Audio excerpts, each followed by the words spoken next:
Le dimanche 25 février 2024, les bulldozers effectuaient leur passage au Banco 1 dans le cadre de la vaste opération de déguerpissement initiée dans le district autonome d'Abidjan. Les déguerpis propriétaires des maisons m'ont fait savoir que le Banco 1 est un village et c'est le village qui a été créé depuis 1831.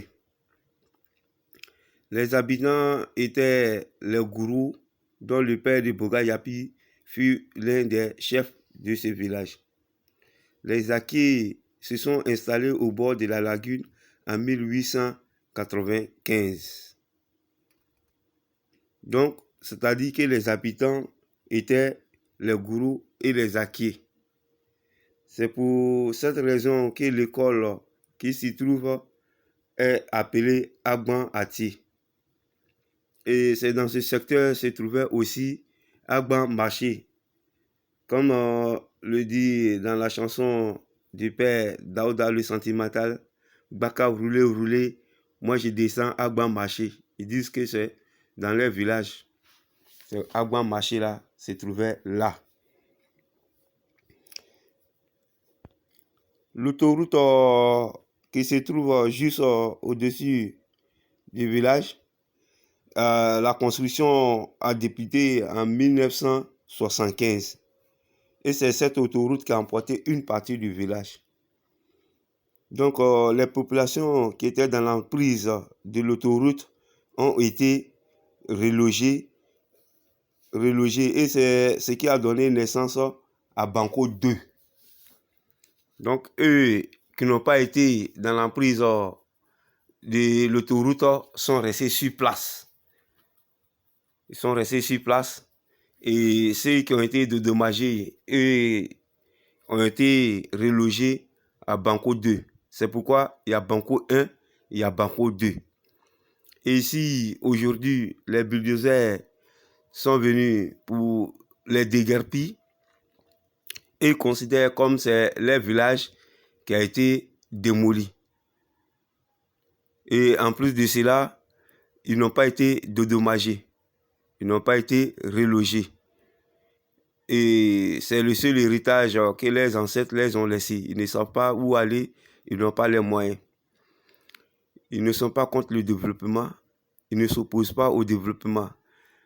Mais les déloger sans pouvoir les recaser, sans les apporter de soutien, vraiment est un véritable problème. Actuellement, ils dorment à la Belle Étoile. Il y a certaines qui dorment à l'église étant surchargée. D'autres dorment à la Belle Étoile sur le terrain où se trouvait leur habitation.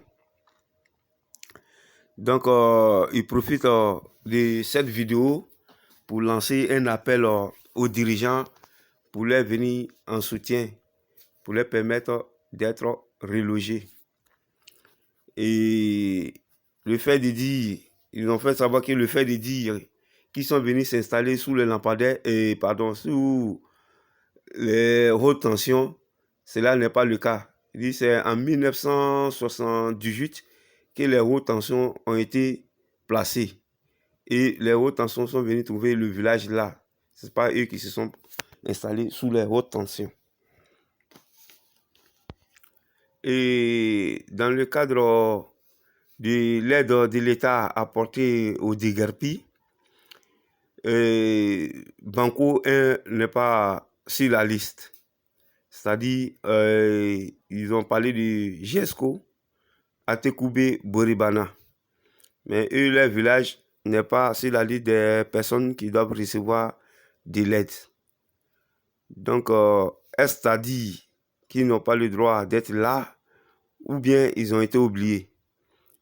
Parce que pour eux, le fait de dire qu'il y a eu des déguerpissements par erreur, leur village se trouve dans cette position-là. C'est comme s'ils ont été déguerpis par erreur. Donc, ils demandent le soutien de l'État afin d'être relogés. Ils ne sont pas contre le développement et ne s'opposent pas. Mais être sans abri, sans rien, vraiment est un véritable problème parce qu'ils n'ont pas les moyens de se reloger. Donc, c'est pour lancer un appel aux dirigeants. Et ils sont même prêts à parler devant les caméras pour bien s'expliquer ou donner des vraies informations. Et disons, tout n'est pas bon à dire. Hein. C'est comme le déguerpissement aussi là. Il y a des personnes qui profitent pour pouvoir prendre pour pouvoir s'emparer de certains terrains. Et il faut que les gouvernants aussi cherchent à vraiment vérifier les endroits et qu'ils suivent exactement les déguerpissements. Et souvent aussi là, il faut qu'ils associent des personnes pour informer les gens, pour sensibiliser les gens. Parce que ce qu'ils disent là aussi là, bon, je ne dis pas que c'est faux, je ne dis pas que c'est vrai, chacun a ses raisons et chacun peut croire en ce qu'il veut. Mais ils disent qu'il y a des personnes qui profitent de ça pour pouvoir s'emparer de certains terrains qu'ils convoitent depuis belle lurette. Donc c'est une occasion pour ces personnes-là de profiter pour s'emparer des terrains de certaines personnes. Que c'est pour cette raison on parle de délogement, de déguerpissement par erreur. Sinon que ce n'est pas une erreur. C'est des gens qui convoitent des terrains, qui profitent en même temps pour pouvoir s'emparer des terrains des gens. Donc si cela s'avère vrai, ça veut dire que l'État ou le district doit faire très attention par rapport aux sites qui doivent être déguerpis.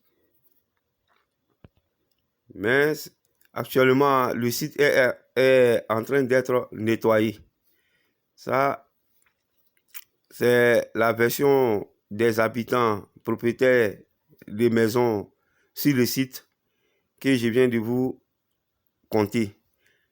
Mais moi, je n'ai pas encore eu l'occasion de rencontrer les autorités, les responsables de district pour savoir si vraiment Banco 1 faisait partie des lieux à déguerpir ou pas. Donc, si vous qui regardez les vidéos, si vous avez les informations, vous pouvez le dire dans les commentaires et puis leur donner les idées dans les commentaires pour savoir ce qu'ils doivent faire pour être relogés, ce qu'ils doivent faire pour être aidés.